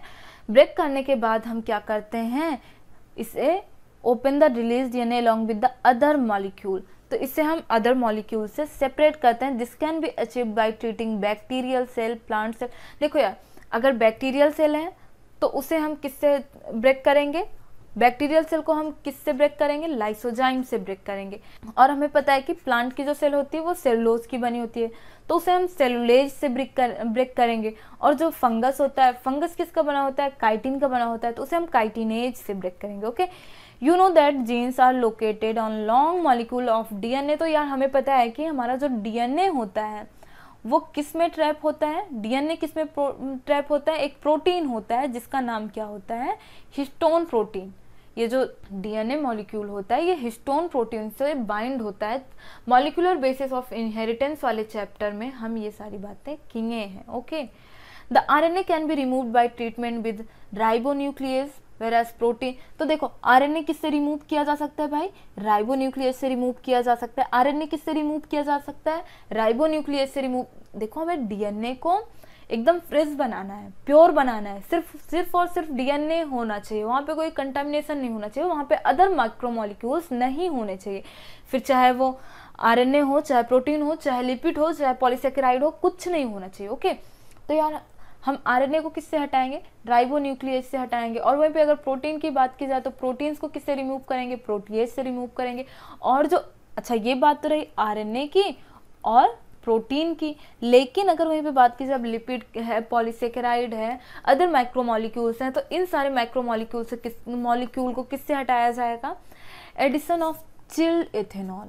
हम उसमें क्या डाल देंगे, ठंडा इथेनॉल डाल देंगे, जिससे और जितने भी मॉलिक्यूल हैं वो रिमूव हो जाएंगे, हट जाएंगे। This can be seen as collection of fine threads in the suspension. तो यार आपको देखने के लिए मिलेगा जैसे आप मतलब जब दूध रखते हो, गर्म दूध रखते हो, तो ऊपर मलाई जम जाती है, तो आप उसे चम्मच से जब निकालते हो तो एकदम अच्छे से आराम से निकल जाती है। तो उसी तरह आपकी बुक में डायग्राम होगा, आप देख लो, तो एक क्या होता है, स्पूल होता है। तो हम क्या करते हैं, स्पूलिंग करते हैं। स्पूल की हेल्प से डीएनए को हम ऊपर से निकाल लेते हैं। आपकी बुक में डायग्राम देखने के लिए मिल रहा होगा, तो आप वहाँ पे देख लीजिए, आपको बेहतर तरीके से समझ में आ जाएगा। ओके, तो हमारा जो डीएनए होता है वो उसके सारे थ्रेड ऊपर आ जाते हैं और स्पूल की हेल्प से उसे हम आसानी से निकाल लेते हैं। आगे क्या देखते हैं हम, cutting of DNA at specific location. Okay, restriction enzyme digestions are performed by incubating purified DNA molecule with the restriction enzyme। तो यार हम क्या करते हैं, कुछ टाइम के लिए इन्हें साथ में रख देते हैं। किसको किसको साथ में रख देते हैं, रिस्ट्रिक्शन एंजाइम को, और ये जो हमारा प्यूरिफाइड डीएनए है, जिस डीएनए को हमने क्या किया है, प्यूरिफाई किया है। प्यूरिफाई कैसे किया है हमने, यार अभी अभी आप देख के आ रहे हो कि वहाँ पे कोई माइक्रोमोलिक्यूल नहीं होना चाहिए। और माइक्रोमोलिक्यूल कैसे, मतलब माइक्रोमोलिक्यूल क्या है वो भी आपको पता है, और माइक्रोमोलिक्यूल हट कैसे रहे हैं वो भी आपको पता है। तो हम क्या कर देते हैं, इन्हें इंक्यूबेट कर देते हैं कुछ टाइम के लिए। किसको किसको, रिस्ट्रिक्शन एंजाइम को, और ये जो हमारा प्यूरिफाइड डीएनए है। Okay, purified DNA molecules with the restriction enzyme at the optimum conditions for that specific enzymes। देखो हम इसे कैसे कंडीशन पे रखते हैं, ऑप्टिमम कंडीशन पे रखते हैं। अब यार ऑप्टिमम कंडीशन मीन्स आपको पता है सही पीएच होना चाहिए, सही टेम्परेचर होना चाहिए। अगर सही पीएच है, सही टेम्परेचर है, तो ये जो हमारा स्पेसिफिक एंजाइम है, रिस्ट्रिक्शन एंजाइम है, ये भाई स्पेसिफिक तरीके से मतलब वैसे ही अच्छे से काम करेगा। अदरवाइज अगर ऑप्टिमल कंडीशन नहीं है, अगर ऑप्टिमल कंडीशन नहीं है तो ये एंजाइम काम भी नहीं करेगा। इसीलिए ऑप्टिमल कंडीशन का होना ज़रूरी है। हालांकि हम प्यूरिफाइड डीएनए डाल रहे हैं, भले रिस्ट्रिक्शन एंजाइम डाल रहे हैं, लेकिन कोई मतलब नहीं अगर ऑप्टिमल कंडीशन नहीं है। Agarose gel electrophoresis is employed to check the progressive of restriction enzyme digestion. तो यहाँ पे आप पीछे देख के आए थे, एग्रोस जेल की हेल्प से हमें ये बातें समझ में आ रही थी कि ये जो हमारा रिस्ट्रिक्शन एंजाइम है ये प्रॉपर तरीके से काम तो कर रहा है ना, कितना काम कर रहा है, ये सारी बातें हमें किससे समझ में आती थी, एग्रोस जेल से। आपने पीछे देखा है भाई एग्रोस जेल कैसे काम कर रहा था। DNA is negatively charge molecule, hence it move toward. हमें पता है कि भाई हमारा डीएनए क्या होता है, वो नेगेटिव चार्ज का होता है। और हम क्या करते हैं, एक साइड पे क्या लगा देते हैं, एनोड लगा देते हैं। एनोड पे क्या होता है, पॉजिटिव चार्ज होता है। तो क्या होता था, डीएनए पॉजिटिव से नेगेटिव की तरफ अट्रैक्ट होता था, और वहाँ पे हम एग्रोस जेल की हेल्प से ये बातें समझ पा रहे थे वहाँ पे, क्योंकि हमें सारे डीएनए फ्रेगमेंट अलग अलग देखने के लिए मिल रहे थे, डीएनए फ्रेगमेंट में देखने के लिए मिल रहा था। तो यार अगर हमें डीएनए फ्रेगमेंट में देखने के लिए मिल रहा है प्रॉपर तरीके से, तो रिस्ट्रिक्शन एंजाइम काम कर रहा है। अगर डीएनए में अच्छे से फ्रेगमेंट में नहीं देखने के लिए मिल रहा है, तो वहाँ पे रिस्ट्रिक्शन एंजाइम प्रॉपर तरीके से काम नहीं कर रहा है। तो ये सारी बातें तो हम पीछे देखे हैं। The joining of DNA involve several process. जो हम डीएनए को वेक्टर में, मतलब डीएनए की ज्वाइनिंग को, फॉरेन डीएनए को प्लाज्मिड के साथ जोड़ देने में, उसमें भी भाई काफ़ी सारे प्रोसेस हैं। After having cut the source DNA as well as the vector DNA with specific restriction enzyme. देखो हम क्या करते हैं, ये जो हमारा सोर्स डीएनए है, सोर्स डीएनए मीन समझ रहे हो, उसको भी हम एक स्पेसिफिक एंजाइम की हेल्प से कट करते हैं। ओके, मतलब कि जो हमारा जीन ऑफ इंटरेस्ट, जहाँ से हम निकालते हैं, जहाँ से हम अपना डिजायरेबल जीन निकालते हैं, डिजायरेबल डीएनए निकालते हैं, उसे हम क्या बोल रहे हैं, सोर्स डीएनए बोल रहे हैं। फिर उसके बाद जो हमारा वेक्टर डीएनए है उसे भी हम कट करते हैं with the specific restriction enzyme cut out gene of interest from the source DNA and the cut vector with the space are mixed and ligase is added. तो हम restriction enzyme, specific restriction enzyme की help से cut मारते हैं किस पे, अपने gene of interest पे, जीन ऑफ इंटरेस्ट पे। ओके, तो जीन ऑफ इंटरेस्ट सपोज ये है हमारा और ये रहा हमारा वेक्टर, तो स्पेसिफिक एंजाइम की हेल्प से हम इस वेक्टर पे भी कट मारते हैं, तो हमारा वेक्टर जो है कुछ ऐसा देखने के लिए मिल जाता है। तो लाइगेज एंजाइम की हेल्प से हम इसे यहाँ पे अपने जीन ऑफ इंटरेस्ट को कर देते हैं ऐड, जीन ऑफ इंटरेस्ट को हम यहाँ पे ऐड कर देते हैं। This result in the preparation of recombinant. तो ऑब्वियसली यार अब यहाँ पे हमारा क्या है, ये हमारा जीन ऑफ इंटरेस्ट है और नीचे हमें हमारा वेक्टर देखने के लिए मिल रहा है। तो ये रिकॉम्बिनेंट डीएनए हुआ कि नहीं हुआ, हमारा रिकॉम्बिनेंट डीएनए तैयार है। तो यार ये जो प्रोसेस है ना, जैसा कि आप यहाँ देख रहे हो, ये मतलब कि इस फॉरेन डीएनए को वेक्टर में यूज करने के लिए भी the joining of DNA involve several process, यहाँ पे भी इतने सारे प्रोसेस लगते हैं। ओके, और उसके पहले भी आप पीछे देख के आ रहे हो कि भाई उसे प्यूरिफाई किया जाता है, यहाँ पे आप जो मैक्रोमोलिक्यूल्स देख रहे हो उनसे एकदम से सेपरेट किया जाता है डीएनए को, ये सारे प्रोसेस हैं। Amplification of gene of interest using PCR. तो यार ये पीसीआर क्या है, सबसे पहली बात पीसीआर क्या होता है। PCR is a polymerase chain reaction. अब ये क्या है, पॉलीमरेज चेन रिएक्शन। ओके, तो यार यहाँ पे बात सुनिएगा, पॉलीमरेज चेन रिएक्शन मीन्स क्या होता है, मतलब कि ये जो चेन रिएक्शन है ये 1 बाय 1 चलती जाए, ये रुके ना, ये रिएक्शन 1 बाय 1 होती जाए, 1 बाय 1 रिएक्शन होती जाए, इसे हम क्या बोलते हैं, PCR. PCR stand for the polymerase chain reaction, इसीलिए हम इसे चेन रिएक्शन बोल रहे हैं। चेन रिएक्शन मतलब ये कड़ी टूटे ना। In this reaction multiple copies of the gene और DNA of interest is synthesising in vitro using 2 sets for primers. Okay, यहाँ पे कितने प्राइमर्स यूज किए जा रहे हैं, 2 सेट। तो देखते हैं, यहाँ पे आप यही देख रहे हो 2 सेट ऑफ प्राइमर, देखते हैं भाई, सारी बातें देखते हैं। यहाँ पे 3 स्टेप देखने के लिए मिल रहे हैं। 3 स्टेप कौन सा, डेंटुरेशन, एनिलिंग, एक्सटेंशन, ये 3 स्टेप हमें देखने के लिए मिल रहे हैं। तो अब इन तीनों स्टेप को हम अच्छे से समझ लेते हैं। ओके, सपोज ये हमारा क्या है, जीन ऑफ इंटरेस्ट, यहाँ से यहाँ तक आप जो देख रहे हो ये हमारा जीन ऑफ इंटरेस्ट है। ओके, तो हम क्या करते हैं, ये जो हमारा जीन ऑफ इंटरेस्ट है इसे हम क्या करते हैं, हीट देते हैं 95 डिग्री सेल्सियस पे। इसे हम कितने पे रखते हैं, 95 डिग्री सेल्सियस पे। तो यहाँ पे ये क्या होता है, ये हमें पता है भाई कि ये किससे ऐड होता है, हाइड्रोजन बॉन्ड से ऐड होता है ना, हाइड्रोजन बॉन्ड से ही तो ऐड होता है ना डीएनए। तो यहाँ पे ये क्या होता है, हाइड्रोजन बॉन्ड खुल जाते हैं और ये क्या हो जाता है, ब्रेक हो जाता है। अब ये ब्रेक होके कैसे फॉर्म में आ गया, इस फॉर्म में आ गया, जैसा कि आप यहाँ पे देख रहे हो, इस फॉर्म में आ गया ब्रेक होके। अच्छा, यहाँ पे अब ये जब खुल गया, जब हम इसे हीट दिए, हीट कितनी दिए, यहाँ पे आप देख रहे हो 95 डिग्री सेल्सियस की। अब जब इसे हीट दिया तो हाइड्रोजन बॉन्ड ब्रेक हुआ। अब हाइड्रोजन बॉन्ड ब्रेक हुआ तो ये सब कैसे कन्वर्ट हो गए, कन्वर्ट इनटू सिंगल स्टैंड। ये किस में कन्वर्ट हो गए, सिंगल स्टैंड, जैसा कि आप यहाँ पे देख रहे हो 5 prime to 3 prime, 3 prime to 5 prime, ये सब सिंगल स्टैंड में कन्वर्ट हो गए। उसके बाद आप यहाँ पे क्या देख रहे हो, प्राइमर्स देख रहे हो। अब प्राइमर्स क्या होता है भाई, प्राइमर्स क्या होता है, प्राइमर्स होते हैं ओलिगोन्यूक्लियोटाइड। क्या होते हैं, ओलिगोन्यूक्लियोटाइड प्राइमर्स होते हैं। अब ये ओलिगोन्यूक्लियोटाइड क्या है,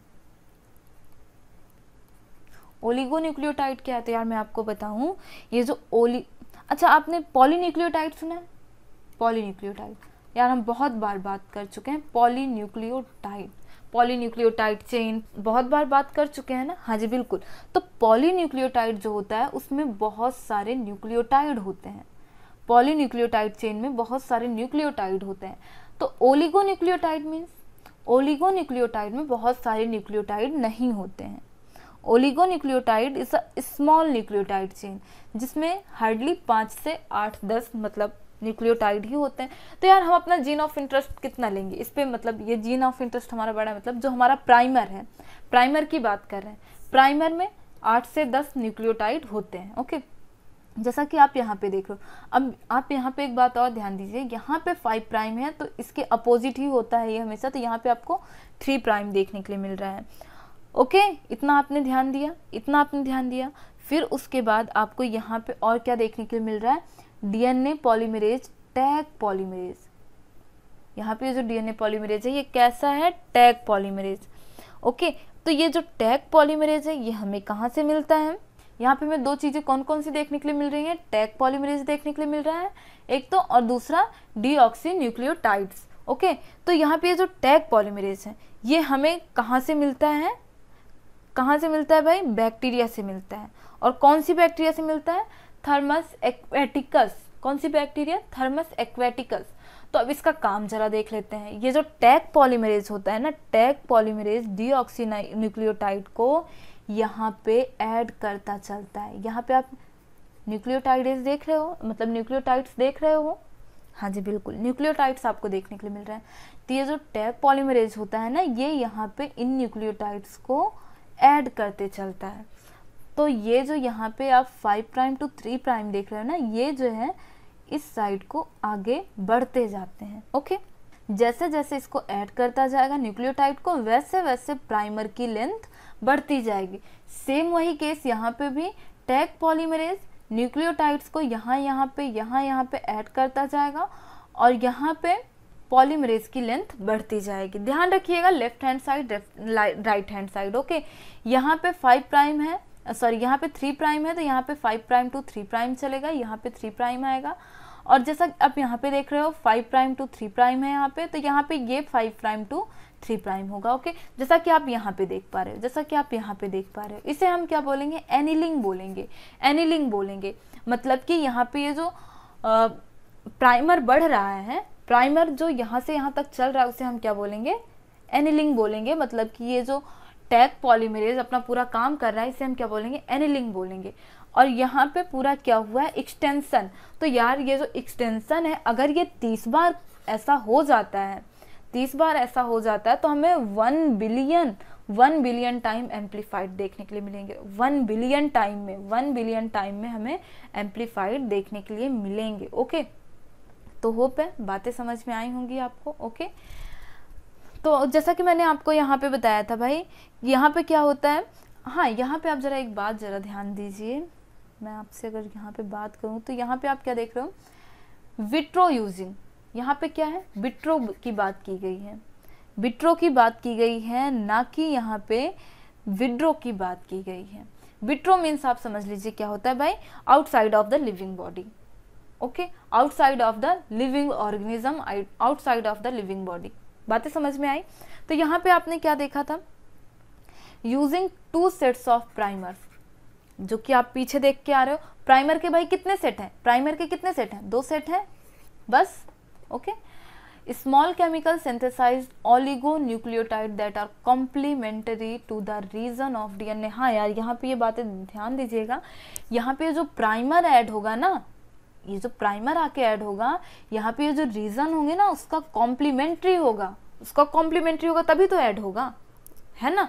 जैसे यहाँ पे AGC ये सारे आप देखते हैं ना, तो उसका कॉम्प्लीमेंट्री होगा तभी ऐड होगा, नहीं तो नहीं ऐड होगा। Okay, and the enzyme DNA polymerase, the enzymes extend primers using the nucleotides provide in the reaction and the genomic DNA as template. तो यहाँ पे ये जो जीनोमिक डीएनए है, ये जो डीएनए है, ये जो है ना एज अ टेम्पलेट काम कर रहा है, यहाँ पे एज अ टेम्पलेट काम कर रहा है, जिसको ये कोड करता जा रहा है। मतलब यहाँ पे ये जो टैग पॉलीमरेज है और ये जो टैग पॉलीमरेज है मतलब, और ये पॉलीमरेज आगे बढ़ता जा रहा है। ओके, बातें समझ में आए। If the process of replication of DNA is repeated many times, अगर ये प्रोसेस रिप्लिकेट होता है बहुत बार, 10 segment of DNA can be amplified approximately billion time. तो ये तो भाई आप पीछे ही देख के आए हो कि अगर ये रिप्लिकेशन ये बार बार रिपीट हो रहा है, ये डीएनए कितने टाइम एम्प्लीफाइड हो सकता है? 1 billion time. Okay, 1 billion copies are made such as repeated amplification of achieved by the use of thermostable DNA polymerase, जो कि हमें कहाँ से मिलता है? बैक्टीरिया से मिलता है। कौन सी बैक्टीरिया? Thermos aquaticus. और यहाँ पे ये जो टैग पॉलीमरेज है इसकी एक क्वालिटी और है भाई, ये जो टैग पॉलीमरेज है इसकी एक क्वालिटी और है कि ये हाई टेम्परेचर पे भी काम कर लेगा, वो भी ईजिली, इसीलिए टैग पॉलीमरेज को रखा जाता है। टैग पॉलीमरेज हाई टेम्परेचर पे, यहाँ पे आप कितना देख रहे हो 95 डिग्री सेल्सियस पे, इतने पे भी ये काम कर लेता है। Induce denaturation of double standard DNA, the amplified fragment if desired can be now use to ligate with the vector for further cloning. Okay, तो ये सारी बातें, मतलब हम लाइगेज एंजाइम की हेल्प से वेक्टर में मतलब इसे क्लोन कर देंगे और इसे आगे ले चलेंगे, जिससे हमारा डिजायर्ड प्रोटीन, डिजायर्ड कैरेक्टर मिल पाएगा। ओके, तो यार होप है ये सारी बातें भी आपको समझ में आई होंगी। यार इसमें है ही क्या, आप बस ये डायग्राम अच्छे से समझ लिए ना। डायग्राम अगर आपको अच्छे से समझ में आ गया तो यार कुछ नहीं, आपको समझ में आ जाएगा। ओके यार, अगर आपको डायग्राम समझ में आ गया तो यहाँ पे तो बस भाई वही थ्योरी लिखी गई है जो आप डायग्राम में देख के आए हो। जो बातें यहाँ पे आप देखे हो ना इसमें, और इसमें यार है नहीं कुछ, इसमें है नहीं कुछ। यहाँ पे ये जो बातें हैं बस वही यहाँ पे थ्योरी में लिखा गया, इसलिए मैंने इसे बहुत ज़्यादा एक्सप्लेन भी नहीं किया है। Insertion of recombinant DNA into the host cell, there are several method of introducing the ligated DNA into the recipient cells. Okay, तो यहाँ पे देखिए हम क्या देखते हैं कि हमें बहुत सारे ऐसे मेथड देखने के लिए मिले थे जिसके थ्रू हम लाइगेटेड डीएनए को रिसिपिएंट सेल में इंट्रोड्यूस करा सकते थे इजिली। जैसे आपने क्या क्या देखा था, हमने ये देखा था कि भाई हम डायरेक्ट इंजेक्शन के थ्रू हम अपना जो जेनेटिक मटेरियल था, हमारा जो डिजायरेबल जीन था, उसे हम सेल के अंदर इंजेक्ट कर देते थे, है ना? याद है आपको? हाँ जी, बिल्कुल याद होनी चाहिए बातें। और या तो हम क्या करते थे, ऐसे हमने ढेर सारे मेथड देखे थे, या तो फिर हम क्या करते थे, गोल्ड और टंगस्टन पे अपना डिजायरेबल जीन लगा के उस पर बम्बार्डमेंट करते थे, है ना? ये सारी बातें याद है आपको? और हम क्या करते थे, जो ये पैथोजन है, पैथोजन को उनकी डिजीज कॉज करने की कैपेसिटी को हटा के, जो पैथोजन होते थे भाई देखो यार, पैथोजन का काम क्या है? डिजीज कॉज करना। पैथोजन की डिजीज कॉज करने की कैपेसिटी को कम करके हम उन्हें एज अ वेक्टर यूज करते थे, और वेक्टर में हम अपना डिजायरेबल कैरेक्टर लगा देते थे, डिजायरेबल जीन लगा देते थे। बातें याद है आपको? हाँ जी, तो यही कुछ वो मतलब सेवरल मेथड हैं, यही कुछ वो सेवरल मेथड हैं जिनके थ्रू हम अपने लाइगेटेड डीएनए रिसिपिएंट सेल में इजिली ऐड कर सकते हैं। Okay, recipient cell after making them competent, ये जो रिसिपिएंट सेल है, जो ये होस्ट सेल है भाई, ये जो होस्ट सेल की ही तो बात कर रहे हैं हम। ये जो होस्ट सेल है इसे हमें क्या बनाना पड़ेगा भाई? कॉम्पिटेंट बनाना पड़ेगा। फर्स्ट ऑफ ऑल हमें क्या करना पड़ेगा? कॉम्पिटेंट करना पड़ेगा। हाँ जी, हम बिल्कुल वेक्टर तैयार कर लेते हैं। ये जो वेक्टर है इस पे हम अपना डिजायरेबल जीन लगा लेंगे, जीन ऑफ इंटरेस्ट लगा लेंगे, ये हमारा रिकॉम्बिनेंट डीएनए तैयार हो गया है। लेकिन यार सबसे बड़ा काम क्या होता है कि इस होस्ट सेल में, ये जो होस्ट सेल है, इस होस्ट सेल में इसको डालना, ये सबसे बड़ा काम होता है। तो यहाँ पे आपने सेवरल मेथड देखे थे। तो यार ये जो होस्ट सेल है ना, इसे हमें फर्स्ट ऑफ ऑल कॉम्पिटेंट बनाना होता है। ये ऐसे नहीं ले लेती है इस रिकॉम्बिनेंट डीएनए को, इसे हमें कॉम्पिटेंट बनाना पड़ता है। कॉम्पिटेंट मीन समझते हो? ऐसा होस्ट सेल, ऐसा मतलब जो बैक्टीरिया है या कुछ भी है, ऐसा होस्ट सेल जो कि रिकॉम्बिनेंट डीएनए को अपने अंदर इजिली ले ले। ओके, तो मैंने आपको बताया ना कि भाई आसान नहीं होता। आसान क्यों नहीं होता यार? पीछे बातें करके आए हैं हम, हाइड्रोफिलिक वाला केस देखे थे, हाइड्रोफोबिक वाला केस देखे थे आप, तो ये सारी बातें हो जाती हैं। ओके, तो इन्हें कॉम्पिटेंट क्यों बनाना पड़ता है हमको? To receive take up DNA present in the its surrounding. Okay, जिससे ये मतलब इजिली इसके आसपास जो डीएनए प्रेजेंट है उसे इजिली ले ले। Okay, if the recombinant DNA bearing gene of resistance to an antibiotic like that ampicillin, तो एम्फिसिलिन ये क्या है? एक एंटीबायोटिक रेजिस्टेंस जीन है। अगर हम इसे किसी वेक्टर के अंदर डाल के और कहाँ ट्रांसफर कर देते हैं? ई कोलाई के अंदर। E coli is a bacteria, E coli cell के अंदर अगर हम इसे ट्रांसफर कर देते हैं, the host cell become transformed into ampicillin resistant cell.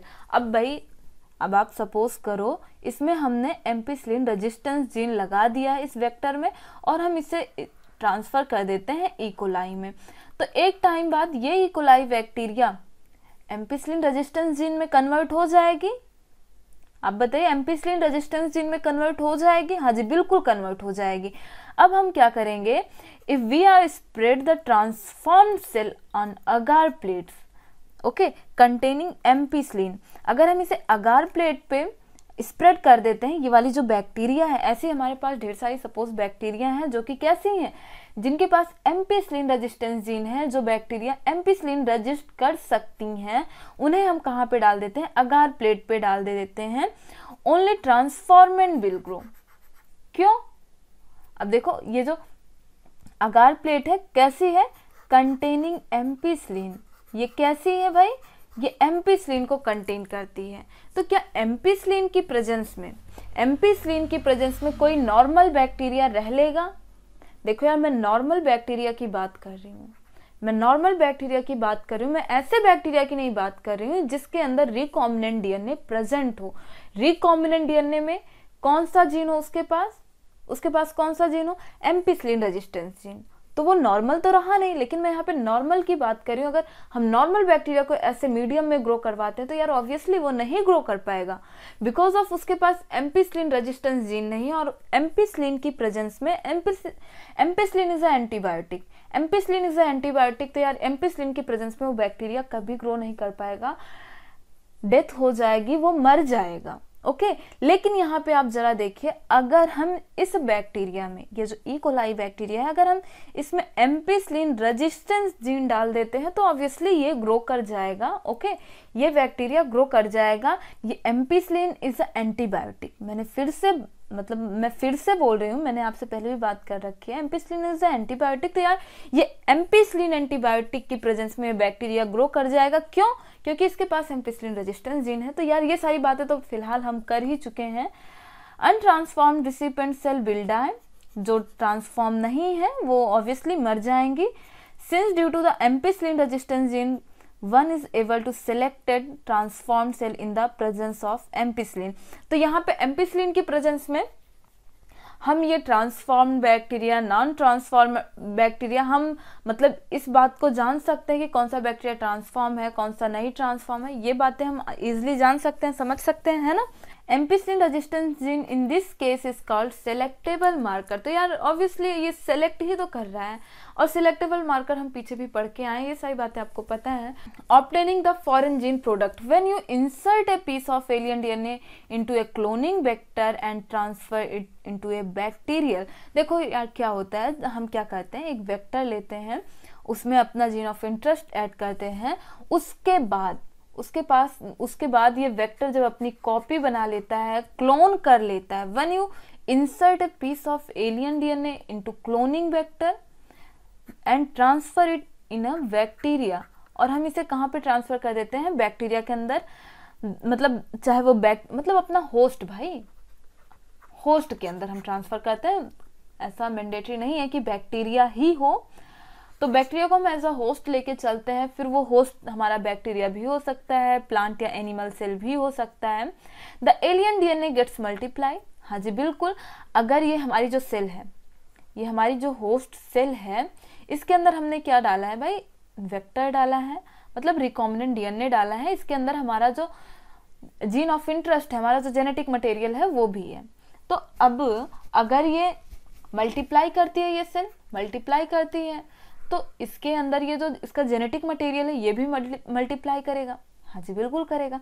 जो हम जीन ऑफ इंटरेस्ट डाले हैं, क्या ये नहीं मल्टीप्लाई करेगा, ये भी मल्टीप्लाई करेगा। अब साथ साथ में ये भी चलता जा रहा है, इसके साथ ये भी मल्टीप्लाई कर रहा है। ओके, यहाँ पे भी हमें ये अपना फॉरेन जीन का जो कैरेक्टर है वो भी देखने के लिए मिलेगा, ये भी मल्टीप्लाई करेगा। In almost all recombinant technologies the ultimate aim to, हाँ जी बिल्कुल, मतलब जितनी भी रिकॉम्बिनेंट टेक्नोलॉजी है, भाई हमारा एम क्या है, हमने ये सारी चीजें क्यों, मतलब ये जो रिकॉम्बिनेंट टेक्नोलॉजी है, रिकॉम्बिनेंट डीएनए टेक्नोलॉजी, हम ये कर क्यों रहे हैं, हम अपना डिजायरेबल प्रोटीन पाने के लिए, है ना। हम इतना मगजमारी क्यों कर रहे हैं कि हम भाई एक वेक्टर में अपना डिजायरेबल जीन ला के डाल रहे हैं, फिर उसके बाद उसे किसी होस्ट सेल में डाल रहे हैं, और फिर हम ये चाहते हैं कि ये जो बैक्टीरिया मतलब जो ये होस्ट सेल है ये डिवाइड करे, तो इसके साथ ही साथ हमारा डिजायरेबल जीन भी मल्टीप्लाई करे। तो ये सब हम क्यों करते हैं भाई? अपना प्रोडक्ट लेने के लिए। हमारा जो डिजायरेबल जीन है, हमें पता है कि ये जो हमारा डिजायरेबल जीन है ये कुछ ना कुछ प्रोडक्ट बनाएगा, कुछ ना कुछ प्रोटीन बनाएगा भाई, जो कि हमारी इच्छा अनुसार का होगा। तो उसी को पाने के लिए हम ये इतना मगजमारी करते हैं। इन almost all recombinant technology the ultimate M, हमारा एम यही तो होता है ना, हमारा जो फाइनल एम होता है यही होता है। Aim is to produce a desirable protein, hence there is a need for a recombinant DNA to be expressed। हम यही चाहते हैं कि यहाँ पे ये जो recombinant DNA हो इसका एक्सप्रेस होना जरूरी है। Okay, the foreign gene gets expressed under appropriate condition। appropriate condition means समझते हो भाई? appropriate condition means हम एकदम बेस्ट मतलब कंडीशन देने की कोशिश करेंगे, बेस्ट इन्वायरमेंट देने की कोशिश करेंगे, तभी हमारा जीन जो है वो एक्सप्रेस होगा। एप्रोप्रिएट कंडीशन में जैसे कि आ गया भाई आपका सही टेम्परेचर होना चाहिए, सही पीएच मीडियम होना चाहिए, तभी आपका फॉरेन जीन जो है, जो कि आप यहाँ पे लेके आए हो, ये तभी प्रोडक्ट बनाएगा, तभी प्रोटीन बनाएगा, तभी एक्सप्रेस होगा। बातें समझ रहे हो आप? हाँ जी। Okay, the expression of foreign gene in host cell involve understanding many technical detail. तो ये कैसे, ये जो मतलब फॉरेन जीन है ये होस्ट सेल में आके कैसे एक्सप्रेस होते हैं, इसे समझने के लिए हमें ढेर सारी टेक्निकल डिटेल समझनी होंगी इसे जानने के लिए। After having clone the gene interest and having optimise the condition to induce the expression of the target protein. Okay, देखो क्या करते हैं हम, अपने जीन ऑफ इंटरेस्ट को क्लोन करने के बाद, जीन ऑफ इंटरेस्ट को क्लोन करने के बाद उसके बाद हम उसे क्या देते हैं, ऑप्टिमाइज्ड कंडीशन देते हैं, जैसा कि मैंने आपको बताया। ओके, मतलब बेस्ट कंडीशन, यार बेस्ट कंडीशन देते हैं, देने की कोशिश नहीं, जब हम उसे बेस्ट कंडीशन देंगे तभी हमारा जो ये जीन ऑफ इंटरेस्ट है वो एक्सप्रेस होगा। ओके, तभी हम अपना टारगेट प्रोटीन पाएंगे। ओके, तभी हमें हमारा टारगेट प्रोटीन मिलेगा। One has to consider producing on a large scale. Okay, हम इसके बाद हम क्या कोशिश करते हैं भाई कि इसको हम लार्ज स्केल पर गेन कर पाए। तो यहाँ पे क्या बात है आपसे पूछ रहा है, can you think of any reason why there is any need of obviously large scale production. देखो यार, अगर हम लार्ज स्केल में मतलब इसका प्रोडक्शन करेंगे, डिजायरेबल जीन जो है, डिजायरेबल कैरेक्टर जो है, अगर हम इसको लार्ज स्केल पे प्रोड्यूस कर पाएंगे तभी भाई हमें प्रॉफिट होगा। ओके, और यार हर इंसान चाहता है कि भाई हमें प्रॉफिट हो, तो इसीलिए हर इंसान चाहता है कि हमें प्रॉफिट हो, और इसी प्रॉफिट के लिए हम चाहते हैं कि ये लार्ज स्केल पे प्रोड्यूस हो पाए। Okay, if any protein encoding gene of expressed in the heterologous host. अच्छा, हेट्रोलोगस होस्ट किसे बोला जा रहा है? देखो, सपोज कोई भी होस्ट है, बैक्टीरिया ही नहीं, कोई एक ऐसा होस्ट है जो कि अपनी नॉर्मल कंडीशन में कोई एक ऐसा प्रोटीन जो कि वो प्रोड्यूस ना करता हो, कोई एक ऐसा प्रोटीन हो जो कि वो प्रोड्यूस ना करता हो। लेकिन क्या होता है, जब आप उसके अंदर फॉरेन जीन डाल देते हो तो वो उस प्रोटीन को बनाने लग जाता है, उसे हम क्या बोलते हैं, हेट्रोलोगस होस्ट बोल देते हैं। जैसे कि आपकी ये इकोलाई बैक्टीरिया हो गई। अब आपकी इस इकोलाई बैक्टीरिया के अंदर ऐसा कोई भी जीन नहीं होता है आपकी जो कि इंसुलिन का प्रोडक्शन करे, जिसके अंदर इंसुलिन वाला जीन हो जो कि इंसुलिन को बना सके, ऐसा कोई जीन नहीं होता है इसी कोलाई के अंदर नॉर्मली। लेकिन हम क्या करते हैं, जेनेटिक मॉडिफिकेशन के थ्रू, आप पीछे भी पढ़ के आए हो, एकदम स्टार्टिंग में भी हम ये सब बातें किए हैं, लेकिन आप जेनेटिक मॉडिफिकेशन के थ्रू इस ई कोलाई बैक्टीरिया में ऐसा जीन डाल देते हो जो कि भाई इंसुलिन का प्रोडक्शन कर सके। तो ऑब्वियसली अब हम इसे कैसा होस्ट बोल सकते हैं, हेट्रोलोगस होस्ट बोल सकते हैं। हाँ जी, बिल्कुल बोल सकते हैं। It is called recombinant protein. अब ये जो प्रोटीन बनाएगा, ये बैक्टीरिया जो प्रोटीन बनाएगा उसे हम क्या बोलेंगे, रिकॉम्बिनेंट प्रोटीन बनाएंगे, as simple as that.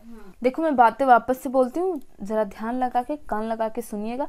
Heterologous host क्या होता है, ऐसे होस्ट जो नॉर्मली किसी प्रोटीन को ना प्रोड्यूस करते हो, जो नॉर्मली किसी प्रोटीन को ना बनाता हो, लेकिन उसके अंदर जब हम फॉरेन जीन डाल देते हैं और वो उस प्रोटीन को फॉर्म करने लग जाता है, उसे हम क्या बोलते हैं, हेट्रोलोगस होस्ट बोल देते हैं। जैसे कि आपने यहाँ पे देखा इकोलाई का एग्जांपल, इकोलाई नॉर्मली इंसुलिन को प्रोड्यूस नहीं करता है, लेकिन जब हम उसके अंदर इंसुलिन वाला जीन इंजेक्ट करा देते हैं बाय द वेक्टर, जब हम उसके अंदर इंसुलिन वाला जीन डाल देते हैं तो वो क्या करने लगता है, इंसुलिन का फॉर्मेशन करने लग जाता है। तो इसे हम क्या बोल सकते हैं, हेट्रोलोगस होस्ट बोल सकते हैं। हाँ जी बिल्कुल। और ये क्या करता है, इस जो इंसुलिन को प्रोड्यूस करता है उसे हम क्या बोलते हैं, रिकॉम्बिनेंट प्रोटीन बोलते हैं, as simple as that. The cell harbouring clone gene of interest may be grown on a small scale in the laboratory. देखो यहाँ पे आप क्या समझ रहे हो, हर्बरिंग क्या होता है, ये क्या होता है भाई। तो देखो यहाँ पे ये जो सेल है, अच्छा यहाँ पे जो बातें कही जा रही है मे भी आपको इससे समझ में आ रहा हो। देखो यार बातें थोड़ा सा समझने की कोशिश करा करिए आप खुद से ही। देखो यहाँ पे क्या बोला जा रहा है, the cell harbouring clone gene of interest may be grown on a small scale in the laboratory. तो देखो यार आपको पता है कि ये जो सेल होती है, सेल के अंदर जैसे कि हम ये जीन डाल देते हैं, ये जीन डाल देते हैं, मतलब कि ये जो हमारा जीन ऑफ इंटरेस्ट है, जीन ऑफ इंटरेस्ट जब हम डाल देते हैं तो उसे हम क्या बोलते हैं, हर्बरस जीन बोलते हैं। क्या बोलते हैं, हर्बरस जीन बोल देते हैं। तो इसे हम क्या बोलते हैं, हर्बरिंग क्लोन जीन। बातें इतनी समझ में आई आपको। और क्या होता है, जीन ऑफ इंटरेस्ट में भी grown in a small scale इन, अगर हम इसे लेबोरेटरी में मतलब बनाएंगे, लैब में बनाएंगे तो ऑब्वियसली स्मॉल स्केल पे होगा। The cultures may be used for extracting the desired protein and then purifying it may be using different separation techniques। देखो यार हम क्या करते हैं, जैसे कि ये कल्चर होता है, कल्चर मीन समझते हो, जैसे ये पेट्री डिश में बैक्टीरिया वगैरह ग्रो कर रहे होते हैं। तो जैसे कि ये पेट्री डिश है, इस पेट्री डिश में हमने जो मतलब जो कुछ किया, हम अपना बैक्टीरिया ग्रो करवा रहे हैं उसके अंदर अपना डिजायर्ड जीन डाल के, तो ये जो हम इसे अपना मतलब ग्रो करवा रहे हैं, पेट्री डिश है ना, इसी को हम कल्चर बोलते हैं। तो इस कल्चर प्लेट में जब हम अपना बैक्टीरिया ग्रो करवा रहे होते हैं, किस लिए ग्रो करवा रहे होते हैं, अपना डिजायर्ड प्रोटीन पाने के लिए। तो जब हम अपना डिजायर्ड प्रोटीन लेते हैं, पाते हैं ना, तो उसे हम प्यूरिफाई करते हैं, उसे सेपरेट मतलब उसको सेपरेट करते हैं, उसको प्यूरिफाई करते हैं। तो या मतलब ये सारी जो टेक्निक है ना अलग अलग तरीके की, उसे हम क्या बोलते हैं, डाउन स्ट्रीम प्रोसेस। आगे देखते हैं। Okay, The cells can also be multiplied in a continuous culture system wherein used medium is drained out from one side while fresh medium is added from other to maintain the cell in their physiological most active log, या फिर जिसे हम क्या बोलते हैं, exponential phase. क्या बोलते हैं, एक्सपोनेंशियल फेज। तो बातें ध्यान से सुनिएगा। देखो क्या होता है, इसमें हम क्या करते हैं, एक तरफ से प्रोटीन को ड्रेन आउट करते रहते हैं, ड्रेन आउट करते हैं, और दूसरी साइड से while fresh medium is added from the other maintain the cell in their physiological या फिर exponential phase. Okay, this type of culturing method produce a larger biomass leading to higher yield of desired protein। देखो यार अगर हम larger biomass का use करेंगे, large bioreactor का use करेंगे, तो डिजायर्ड प्रोटीन हमारा कैसा होगा, वो भी हायर होगा। जो हम बायोरिएक्टर यूज कर रहे हैं अगर वो स्मॉल वॉल्यूम का होगा, तो मतलब जो हमारा कल्चर है, कल्चर चाहे वो फिर हमारा बायोरिएक्टर हो, कुछ भी हो सकता है, चाहे हमारी पेट्री डिश हो, अगर वो स्मॉल वॉल्यूम का है तो वो मतलब एप्रिसिएट करने लायक की क्वांटिटी का प्रोडक्ट नहीं दे पाएगा। जो हमारा प्रोडक्ट देगा ऑब्वियसली उसकी क्वांटिटी एप्रिसिएट करने लायक नहीं होगी।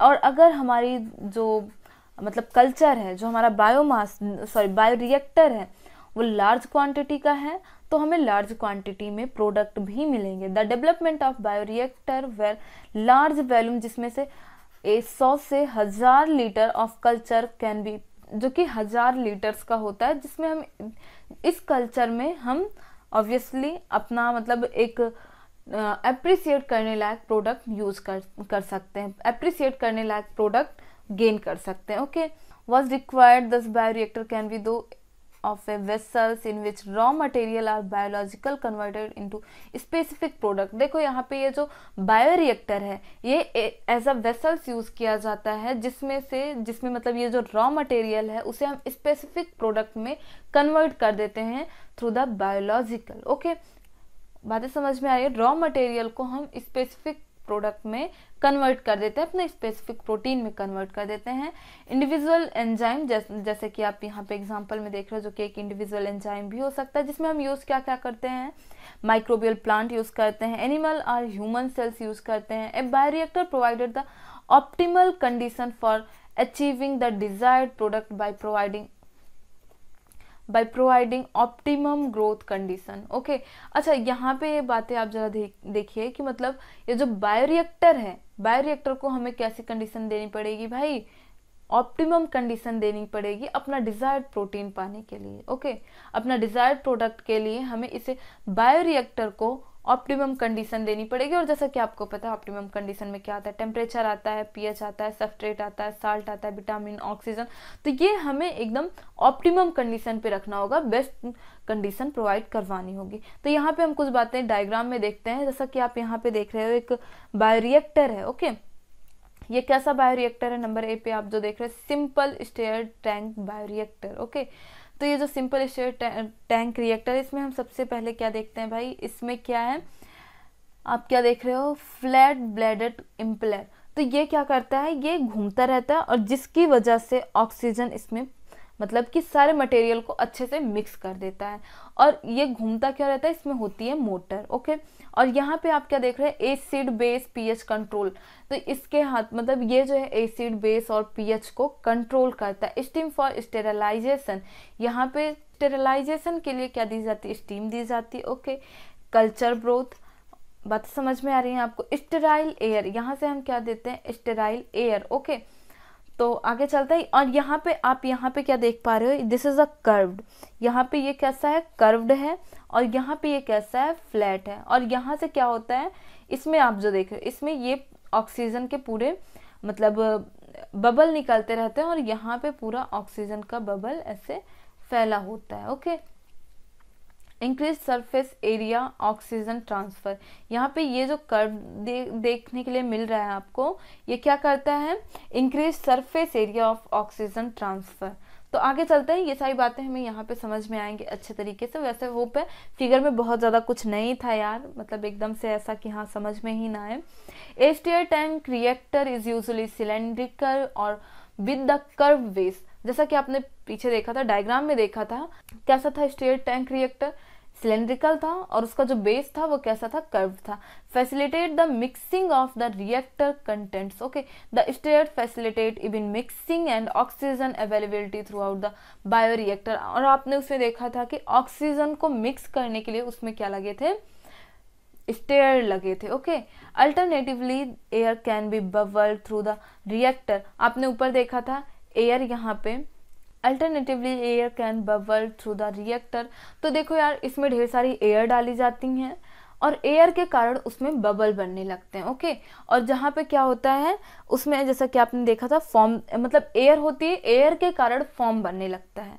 जैसा कि मैंने आपको बताया था, इसमें आप देख पा रहे हो फॉर्म रिएक्टर है, सॉरी फॉर्म ब्रेकर है, एयर के कारण फॉर्म बनने लगता है। और यहाँ पे आपको फॉर्म ब्रेकर देखने के लिए मिल रहा है जो कि फॉर्म को हटा देता है। If you look at the figure closely you will see that the bioreactor has the agitator system. यहाँ पे क्या होता है, एजिटेटर सिस्टम आपको देखने के लिए मिलता है जो कि इसको एजिटेट करता है। And oxygen delivery system and form control system, वो तो आपने देखा ही था कि फॉर्म को भी कंट्रोल किया जा रहा था। टेम्परेचर कंट्रोलर सिस्टम होता है, पीएच कंट्रोलर सिस्टम होता है, sampling ports so that small well, यहाँ पे आपने देखा था पीएच को भी कंट्रोल किया जा रहा है, एसिड बेस को कंट्रोल किया जा रहा है, फॉर्म ब्रेकर है, स्टीम फॉर स्टेरिलाइजेशन है, ये सारी चीज़ें इसमें होती हैं। और यहाँ पे मैं आपसे क्या बात कर रही थी कि जैसे ये टैंक रिएक्टर है पूरा, तो यहाँ पे क्या होता है, sampling port so that small volume of the culture can be withdrawn periodically. Okay, तो यहाँ पे क्या होता है, आपने पीछे देखा था कि यहाँ पे ऐसे जिसके थ्रू हम रॉ मटेरियल डालते हैं, चलो वो तो ठीक, और यहाँ पे ऐसे छोटा सा प्लेस होता है जिसके थ्रू हम मतलब कि time to time sampling ports निकालते रहते हैं, जिससे हम ये सारी चीज़ें जान सकते हैं कि हमारा प्रोडक्ट फॉर्म हो चुका होगा। इसे एज हम सैंपल निकालते रहते हैं। भाई अगर हम कुछ एक्सपेरिमेंट कर रहे हैं तो उसके लिए हमें सैंपल की ज़रूरत होगी ना, मतलब हमें बीच बीच में उसे देखते तो रहना होगा। ऐसा थोड़ी है कि इसमें हम बंद करके रख दिए अब चले 3-4 महीने, ऐसा तो होता नहीं है ना। अब हम यहाँ पे क्या देखते हैं, downstream processing. Okay, after completion of the biosynthetic stage, the product has to be subjected through the series of processes before the ready to marketing as a finished product। देखो हमने क्या किया, हमने यहाँ से अपना प्रोडक्ट ले लिया है, बायोरिएक्टर से अब हम अपना प्रोडक्ट ले चुके हैं। तो यार ऐसा तो है नहीं कि बायोटेक्नोलॉजी के बाद ये सब पूरा प्रोसेस के बाद हम मतलब प्रोडक्ट हाथ में आते ही हम इसे मार्केट में निकाल देंगे, ऐसा तो होता नहीं है कि प्रोडक्ट हाथ में मतलब बायोटेक्नोलॉजी बायोलॉजिकल इंजीनियरिंग के बाद प्रोडक्ट हमें मिला नहीं कि हम उसे डायरेक्ट मार्केट में ले जाके उतार देंगे। उसके बाद भी हमें बहुत सारे काम करने होते हैं, जैसे उसकी टेस्टिंग करना होता है, क्लिनिकल ट्रायल करना होता है, उसकी पैकिंग करनी होती है, और ये भी देखना होता है कि भाई ये कितने टाइम तक प्रिजर्व रह सकता है। ऐसे ऐसे में उसमें हमें कुछ सुटेबल प्रिजर्वेटिव्स डालने होते हैं जो कि उसे लंबे समय तक बरकरार रखे, उसे खराब ना होने दे, किसको, प्रोडक्ट को जो हमने प्रोटीन फॉर्म किया है। ओके, तो देखते हैं क्या कुछ बातें हैं। Okay, the process include separation and purification. तो यार हाँ जी बिल्कुल, जब हम अपना प्रोडक्ट लिए तो भाई हमें सेपरेट करना होता है, उसमें कुछ कंटेमिनेशन होती है, कुछ और भी चीज़ें होती हैं जिससे हमें उसे सेपरेट करना होता है एंड प्यूरिफाई करना होता है। तो इस सारे प्रोसेस को हम क्या बोलते हैं, डाउनस्ट्रीम प्रोसेसिंग। ओके, इन सारे प्रोसेसेस को हम क्या बोलते हैं, downstream processing.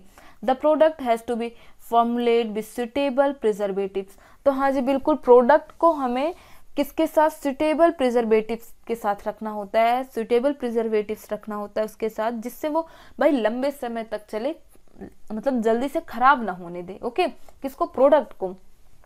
Such formulation has to undergo the clinical trials in case of drugs. देखो भाई, अगर हम कुछ ड्रग्स बना रहे हैं, कुछ मेडिसिन बना रहे हैं, तो उसे हम क्लिनिकल ट्रायल पे कुछ दिन रखेंगे। जैसा कि आपने अभी ये मतलब कोरोना वैक्सीन में देखा था, कोविड-19 वाली वैक्सीन में, तो उसे कुछ टाइम के लिए क्लिनिकल ट्रायल में रखा गया था। हाँ जी बिल्कुल, ऐसा तो था नहीं कि वैक्सीन बनते ही मार्केट में अवेलेबल हो गई थी, ऐसा तो था नहीं, क्लिनिकल ट्रायल के लिए रखा गया था। मतलब क्लिनिकल ट्रायल में हम ये सारी चीज़ें देखते हैं, कहीं इसका कुछ साइड इफेक्ट तो नहीं है। जैसे वैक्सीन में हम देखते, मतलब डॉक्टर्स जो हमारे इंजीनियर्स थे वो ये सारी चीज़ें देखने के लिए उसे क्लिनिकल ट्रायल में रखे थे, है ना। आप न्यूज़ में देखते रहोगे कि हाँ भाई ये जो वैक्सीन है ये मतलब ट्रायल की जा रही है, क्लिनिकल ट्रायल पे है अभी, ऐसा आप न्यूज़ में देखते थे। हाँ जी बिल्कुल, तो ये क्लिनिकल ट्रायल में रखी जाती है कुछ टाइम के लिए, उसके बाद मार्केट में दी जाती है। ओके, और अगर ऐसा मतलब जैसा कि आप यहाँ पे देख रहे हो, प्रोडक्ट हाथ में आया नहीं, मार्केट में उतार दिए, पता लगा उसका कुछ साइड इफेक्ट हो रहा है, उसके हार्मफुल रिएक्शंस देखने के लिए मिल रहे हैं, तो भाई दिक्कत हो जाएगी ना। इसीलिए डाउनस्ट्रीम प्रोसेसिंग की जाती है।